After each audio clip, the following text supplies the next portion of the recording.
The Journal of the Witch Jack Stormrider. Spring, Week 4.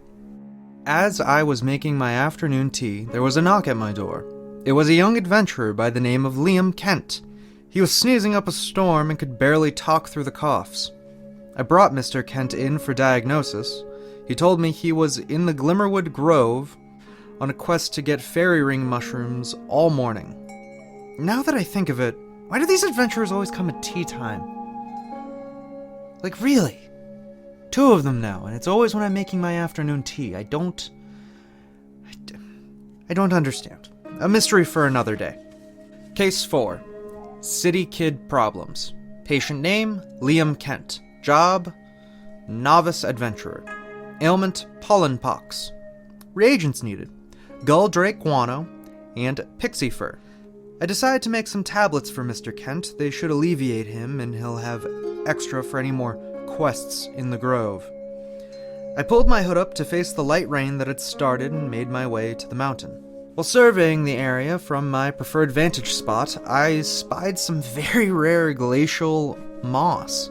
At first I thought it was snow, but it was too white for a rainy day like today. As luck would have it, this moss was under a gull drake nest, and retrieving some guano was fairly easy. As I was looking for pixie fur, a billy goat took offense and chased me for a good while until I lost in the crags of a cliffside. When I finally made it back to the trail, I found myself at a small shrine to a goddess of the sailors and astronomers, Tela, seamstress of stars, she who makes maps of starlights. The shrine was small, but it was built as a star observatory, with stones set to hold telescopes and built in a calendar to take the celestial bodies. Now, I'd love to say that I knew all of this because it was something obvious, and I'm a genius, and I'm amazingly smart, but there were placards to let passerbys know how and when to use the rock formations. To my luck, I found a sleeping pixie and could retrieve some fur. Thankfully, I didn't wake the little bugger. I've heard they are the worst to deal with. Regions in hand, I made my way home as the sun set over the mountain. Pollen depox tablets. Gull drake guano, crushed then boiled for cough. Pixie fur, crushed for rash. Take dry guano and crush it in a mortar and pestle. Then boil in cauldron till it has a paste-like consistency.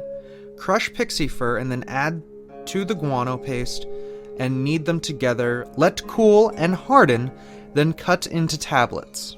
While the paste hardened, Mr. Kent told me that he was, as I suspected, very new to life as an adventurer, and had lived much of his life in the city of Inverness. I told him of my time in the academy down in Leeds while I cut and bagged his tablets. He paid me the 30 silver for enough tablets to last until he could adjust to life here in the countryside, and then was simply on his way. I decided that I should send a couple reagents off to the Museum of Magic. I have sent them vampire venom and glacial moss. After I sent my post off, I ran into another witch visiting from a nearby town of Bright Hollow. She invited me for dinner as she was here visiting friends and thought she should talk to the new witch in residence. I accepted. Her name was Willow Firelight, and her familiar was an elk named Perth.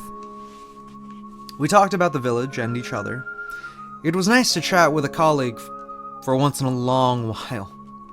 It's hard to believe that I've only been here a month. It feels so much longer. Willow poked and prodded at me about Orla. I suppose there is a rumor around the village. I was able to change the subject with my work on the golem. Thankfully, she let me, and even offered to help me finish. With the help of Willow, I finally finished the restoration of the golem. The golem stirred to life, its body making sounds of stone on stone as it moved. It looked at me in an ancient language known only to witches. What would you have me do? And in that moment, I was stumped. In all honesty, I hadn't prepared. Willow laughed at me and said, "Really? All that effort and no goal?" I just kind kinda needed a project, and it was such a waste to leave it there. I awkwardly defended myself. How about it makes you a treatment room and make you just a bit more professional, Jack? That's not a bad idea, I agreed. And so now I have a golem stacking up stones and making a treatment room. It should be done by the end of spring. I decided to spend some time looking for Farmer Jack's lost pigs. As I wandered the grove, I came across a band of child-sized pixies, and they demanded I compete against them in a caper toss. Best of 3, whoever got the furthest wins. For me, they offered 10 silver, but Bryn demanded 15, and they agreed, but only with the condition that I not know what happens if I lose. I accepted, as I was twice their height and saw no way I could possibly lose to them. The first throw, we matched dead on 9 yards each. The second throw, they stretched up to 12 yards and I came up half as that. On the third throw, one of them tripped over an old and broken magic wand belonging to the old witch. They demanded a rethrow for the final round, and I agreed as I was currently losing. In this fourth round, I gave it my all and made it 13 yards, while the pixies only made it 6. Silver and broken wand in hand, I headed home. My luck not airing out that well. With half her broken wand, I figured I could save the silver by at least half by fixing it. The core was still intact, and the halves fit together well enough. It's odd, why would she just leave it there? Was she running from something, or was she fighting someone?